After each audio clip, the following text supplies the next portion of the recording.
ગીર સોમનાથ જિલ્લામાં ભારે વરસાદ બાદ હવે વરસાદે વિરામ લીધો છે, પરંતુ તેની અસર હજુ પણ વિસ્તારોમાં સ્પષ્ટ જોવા મળી રહી છે। સુત્રાપાડા કોડીનાર સ્ટેટ હાઈવે નજીક આવેલા અનેક ખેતરો હજુ પણ પાણીમાં ગરકાવ છે, જેને કારણે ખેડૂતોમાં ચિંતા વ્યાપી છે। ખાસ કરીને સુત્રાપાડાથી વાવડી અને પ્રશ્નવડા રોડ નજીકના નીચાણવાળા ખેતરોમાં વરસાદી પાણી ભરાઈ ગયું છે, જેને કારણે પાકને નુકસાન થવાની ભીતિ ઊભી થઈ છે।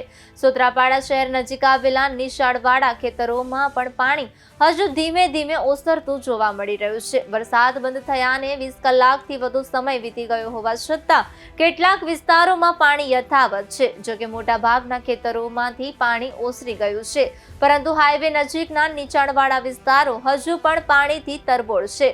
ઉલ્લેખનીય છે કે છેલ્લા 1.5 થી 2 દિવસ દરમિયાન સુત્રાપાડામાં આશરે 21 ઇંચ, વેરાવળમાં 20 ઇંચ, કોડીનારમાં 10 ઇંચ, તલાલામાં 5 ઇંચ અને ઉનામાં 4 ઇંચ વરસાદ નોંધાયો હતો, જેને કારણે જિલ્લામાં જળબંબાકાર જેવી સ્થિતિ સર્જાઈ હતી।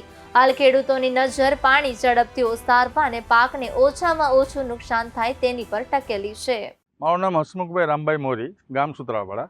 મોરી સાહેબ, શું કહેશો, કયો વિસ્તાર છે ને એની પરિસ્થિતિ શું વરસાદના કારણે? આ વિસ્તાર અત્યારે જે છે એ સુત્રાપાડાનો એક કનાહાર વિભાગ કહેવામાં આવે છે કે અત્યારે જોઈએ તો શરૂઆતની અંદર આ વરસાદ શરૂઆતનો છે એટલે 20 ઇંચ મામલતદારની ઓફિસના આંકડા પ્રમાણે એવો અંદાજ છે અમારે કે જો આ પહેલો વરસાદ આ પ્રમાણે થતો હોય અને જો એટલું પાણી ભરાઈ જતું હોય તો ચોમાસું હજુ ઘણું બાકી છે।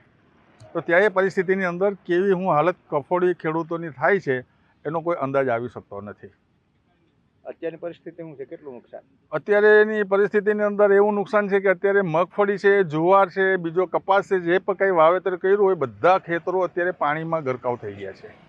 એટલે આ લોકોનો જે પાક જે છે એ લગભગ નિષ્ફળ જ જશે। એનું કારણ છે કે ચોમાસું તો હજી બાકી છે, હજી તો 15% પર વરસાદ અંદાજ્યો છે, 15% પર વરસાદ થયો નથી, 85% વરસાદ બાકી છે। ત્યારે ખેડૂતોની હાલત કેવી થશે ને એનો કોઈ અંદાજ આવતો નથી। એટલે આમાં કોઈ પાક તો ખેડૂત બિચારા કંઈ લઈ જ નહીં શકે ચોમાસાની। આજુબાજુના કેટલા ખેતરો છે તે બેટમાં છે, કેટલા ગામોની અંદર આપણે જોઈએ તો એક તો વડોદરા છે, માબળની બાજુનો વિસ્તાર કહેવાય છે, એ બંને સાઈડનું પણ પાણી ભરેલું છે।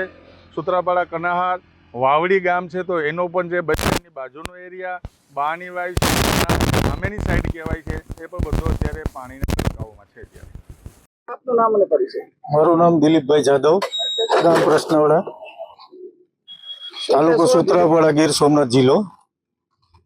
અત્યારે આ પરિસ્થિતિ એવી છે વરસાદની કે જે અમારા વિસ્તારની અંદર ગીર સોમનાથ જિલ્લાના સુત્રાપાડા તાલુકાની આજુબાજુ ગામડાની અંદર 21 થી 22 ઇંચ વરસાદ વહી રહ્યો છે સાહેબ, અને 18-19 કલાકથી આરામ લીધો છે, છતાં પણ આ પાણીનું આવક એટલી છે ઉપરથી અને અહીંયા પાણી ભર્યું છે, પણ આ પાણી સુકાવવા માટે 15 થી 20 દિવસનો ટાઈમ લાગશે, કોઈ આમાં વાવણી થઈ શકે એવી પરિસ્થિતિ નથી।